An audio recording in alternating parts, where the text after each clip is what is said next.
right now, our composition looks something like this. So we have 4 layers. We have the sky, which I've adjusted a little bit. So if you want to make your image look like mine, just go to the sky. I stretched it inward a little bit. You can compare it to the original smart object. I stretched it in a little bit and I stretched it up and down a little bit. Then we have Krista driving, which is already masked out. We have Krista outside, which includes this field and the rest of the car. And then we have the curves adjustment layer that we applied to the field by Krista. There's a little, I think I missed an area on my layer mask, so I'll alt-click on my layer mask. Yeah, for some reason, I had a little black dot in there, and I could see it on here. Okay, well, now we're ready to start kind of fine-tuning this image. What I'm going to do is I'm going to add some adjustments to each of the layers and make it look more like one continuous image that was in one location, because right now the exposures are slightly different. The sky doesn't really match, these hills don't really match, and this border, now, because I brought the sky up a little bit and the hills are now showing back here, the border doesn't look good. So I'm going to show you a trick to fix that. Let's start with that. So what I'll do is I'll disable this curves adjustment, and then I want to try to make this back area where we see this shadow back here match a little bit better. So I'm going to lighten that up with the dodge tool. So let's Control J to copy and paste our layer. I'll disable the lower layer. No, you know what I'll do is I'll just disable this upper layer. We'll save this in case I want to kind of start over.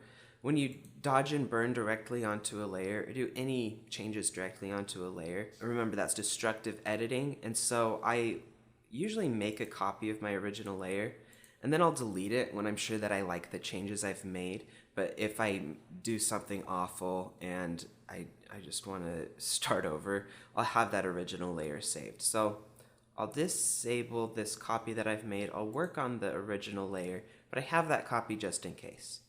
So what I'm going to do is I'm going to go to my dodge tool. And remember, dodge lightens. So I'm going to bring my brush size up a little bit. Up here we have our tool controls. I can target whatever range I want. In this case, it's the shadows that I want to lighten, so I'll make sure it's set to shadows. I'll bring the exposure down a little bit. This just determines how strong the dodge tool is as I brush. And I'll just start brushing over this. Let's see, I'll go in here, bring my brush down. I'm gonna try to lighten that a little bit better.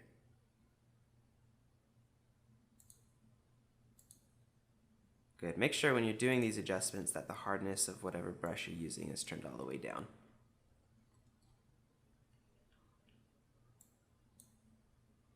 If I paint above here, above the border of this layer, it doesn't matter, because if I turn off these layers, you can see there's nothing above it, and because I'm painting or dodging on this layer, the changes won't affect like the sky, for example, behind it.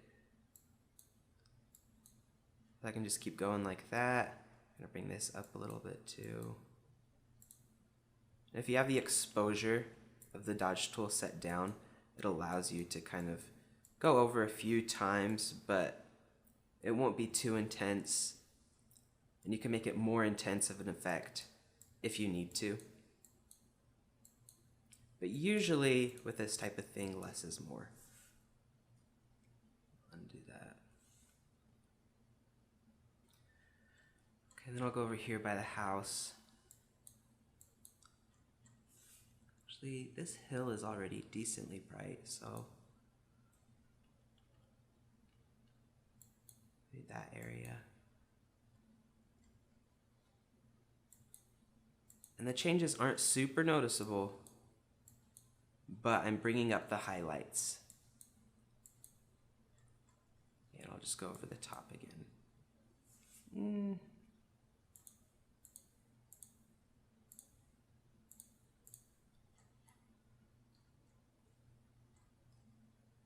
Okay, I'll bring my brush size down over here and just try to get this area. This image of Krista is on the same layer we're working on, so I just have to go around her down here. But if I bring my brush size down, it should be fine. Because I'm using this tool at such a low exposure value, if I did kind of go over on Krista a little bit, it's not super noticeable. And I'm targeting my shadows.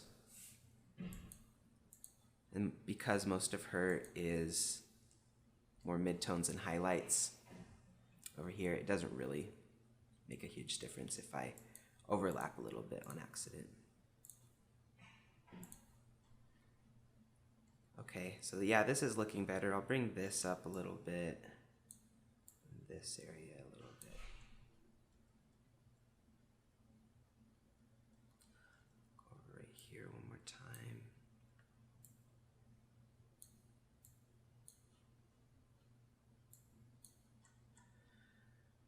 I might have overdone it, so I'll undo. Control-Alt-Z to undo.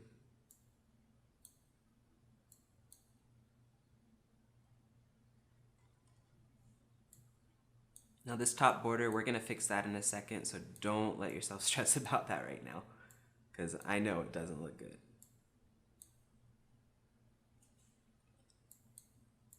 Okay, I'm happy with that. It's blending a little bit better now.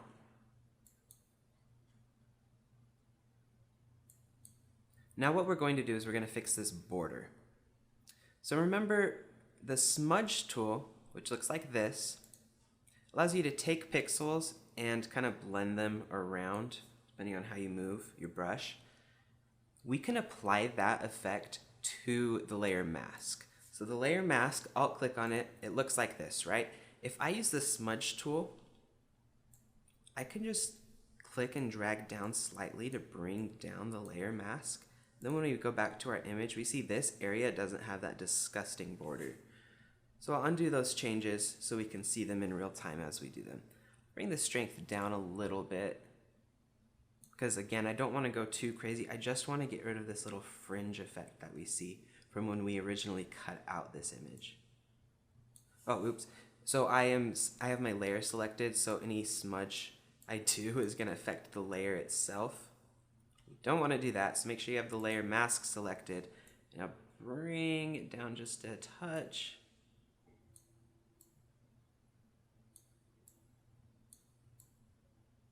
And that already looks so much better.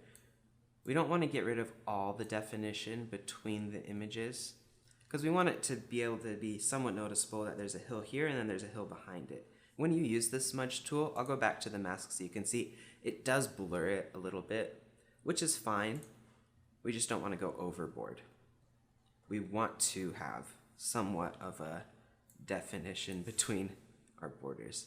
Again, I had the actual layer selected instead of the layer mask. And just go until you get rid of that haze. This little trick can be super useful. I brought the arm down a little bit, so I'll try to bring that back up. Yeah, we're gonna have to fix this arm anyway in a minute, so we won't focus on that right now. Just make sure the hills are good. So let's compare. I have right here the area that I've adjusted, and then over here is the area I haven't gotten to yet. If we compare it to the original layer that we saved, you can see the changes that have taken place. It's already making a huge difference. This is much more believable than this. Okay, great, so let's keep going. You can see that I get really close in on the image. Sometimes it's easy to get carried away with detail.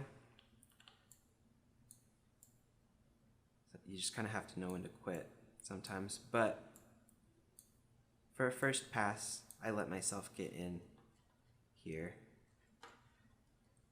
just to make sure I'm doing everything right. Because there are these little areas, like you see I was just working here, where I really needed to zoom in and get super close to make sure I was not over or underdoing it, but that I was getting rid of the fringe completely. So just quickly do the rest of this. The areas where it's more smooth is a lot easier. If you don't have a graphics tablet, I'm just using my mouse right now and you can see it's working just fine.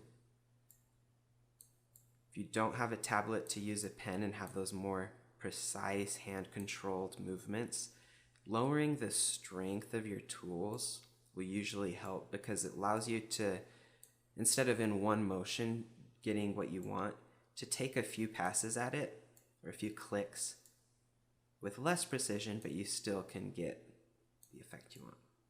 Now let's look at that hill. That looks great right here. I think I want to bring this down a little more. Yeah. Okay, so that looks so much better. We see that there is a hill in front and then a hill behind, but they look like they belong in the same place, as if I just pointed the camera and shot these two things. In composite photography, that's one of the most important things. Just have it be believable and have nothing distract from the image. This obviously isn't the most important part of the picture. It's not going to be the main focus, but I want it to look good so that it doesn't take away from the main focus. And I'm not worrying about this area over here because I think after the tractor, I'm going to crop it. So yeah, I'm not worried about that house or the rest of this. All right, the next thing I want to do is make this sky look a little better. Within the image, it looks just a little too dark. She wouldn't be this bright if the sky was that dark. So I'm going to lighten it quite a bit. I'm going to change the hue to make it a little more of a baby blue, because that's what it looked like in person when I was taking this picture, and it was awesome. So I want to recreate that look here. You can also see that I am a moron and didn't clean my camera sensor before I went out and shot these images. It doesn't matter too much if you're shooting something more normal, but if you're shooting a bright sky, you will see every little fleck on there. So we'll have to clean that up. So let's go ahead and do that now. So to be able to use the healing brush tool on the sky, I have to rasterize the layer, which means I have to convert it from a smart object to a normal layer. What I'll do is I'll make a copy of this layer by clicking Ctrl J, rasterize this top layer so that I still have my smart object in my document. So all I have to do is right click, rasterize layer. If I don't do that, you can see if I try to use my healing brush tool on here. I want to use my healing brush, or my spot healing brush tool, because it'll do it automatically. Remember, the healing brush tool, you have to define a source where it will clone from. Spot healing brush tool, you click and it will look at the surrounding pixels and try to make a correction where you clicked. If I tried to click, it'll say smart object must be rasterized before proceeding. So I'll click OK. It'll rasterize my smart object, and now this layer doesn't have the little symbol, meaning it's a smart object, and it's just a normal image layer now. So I'll click here. Just try to get rid of these specks real quick. If I zoom out, I can see really obviously where they are. You can see that it does a really good job of doing this automatically. I don't have to get too detailed because, as I mentioned before, we're going to blur the sky a little bit. You can see, if I zoom in here, you can see how pixelated the sky is compared to her. It looks kind of like there's grain on it. So we'll blur it a little bit so it'll match the rest of the picture better. Some of the dots kind of blend in and just look like darker areas of cloud, which is convenient. Remember, the brain will often see things as it's presented instead of what actually is taking place. If I looked at this cloud and there was a darker area, I would assume that just was part of the cloud in an area that was darker, instead of an error on my image sensor. Okay, so I think this looks good. Now we can compare before and after, especially right up here.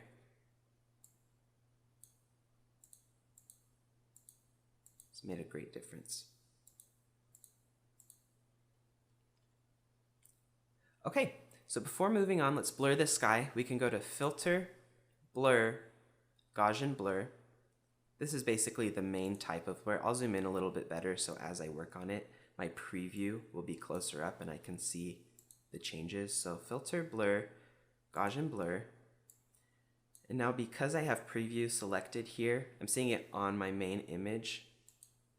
So So I want to bring this down just to the point where I don't see that graininess from the pixels when I've scaled up this image so much. I'll just between 1.5 and 2. Go with 1.7.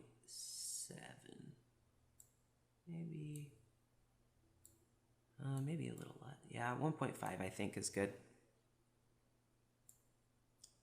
1.6. Okay. That's the blur. That was a destructive edit, and I can't go change that blur back now to how it was originally. With smart objects, you can add filters and adjust them later on. So if I went filter, blur, so I have my smart object selected, and I went to filter, blur, Gaussian blur. We'll do a super obvious one. Hit OK. Now it shows up as a smart filter on my smart object, which I can turn on and off. Zoom in so you can see. I can turn it on and off.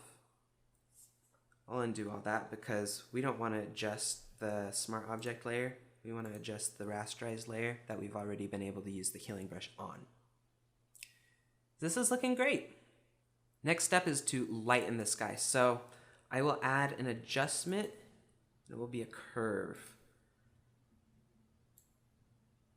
A curve adjustment allows you to take specific tones within your image. So here are my shadows, highlights, and midtones, and make localized adjustments there. So I want to bring, in general, everything up a little brighter.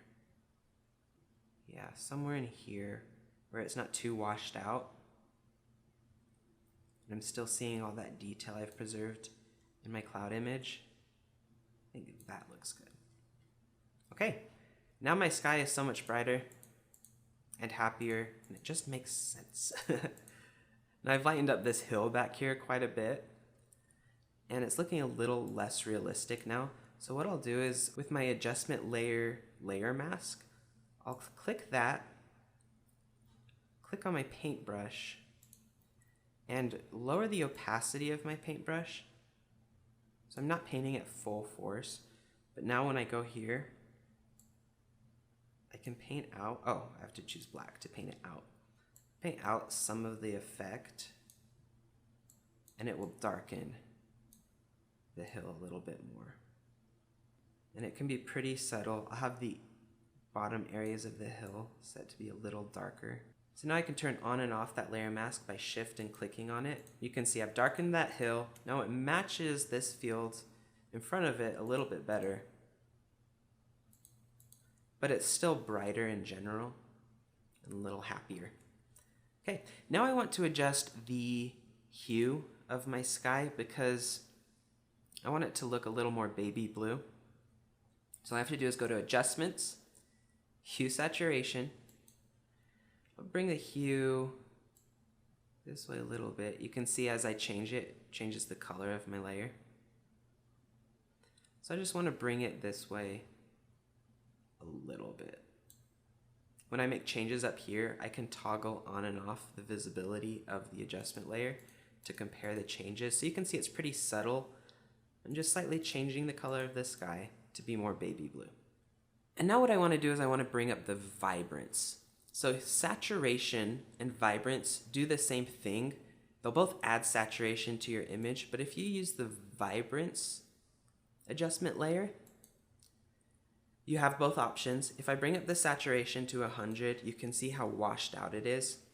If I bring the saturation back down and I bring the vibrance up, they're similar, but the vibrance doesn't allow the image to become as washed out. So I'll just bring it up to like 60. Now that is a sky. Look at that. That's the place I want to go to. Okay, so I think those are the only adjustments I'll make to this sky background. What I'll do now is I'll shift, so I have the top layer of everything that's affecting my sky.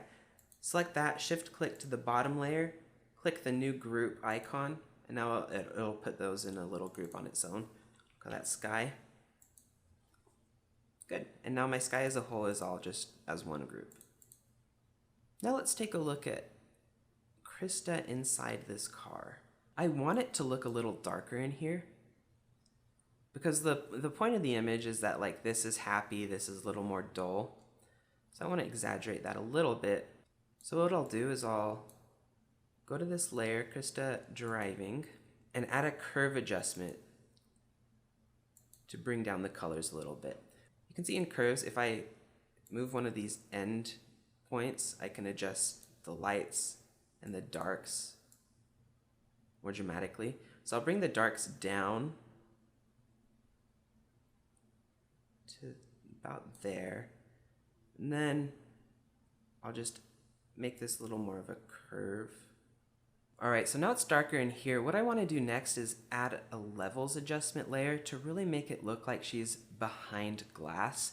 Usually if something's like in the far distance of your image and there's a lot of like air, dust, haze between it, the contrast of that area will be a little less and the black levels will be raised a little bit. So what I can do, the same thing applies to like someone behind glass, to really show that there's something in between her and the camera. I'll add a levels layer.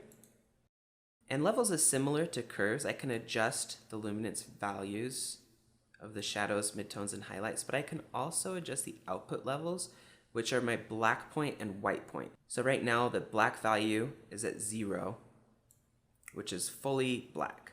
If I bring it up a little bit, look at my picture. Now all the black levels in the image are raised up, so it's saying instead of black being black, this gray is the new black, and everything is a little bit lighter than that.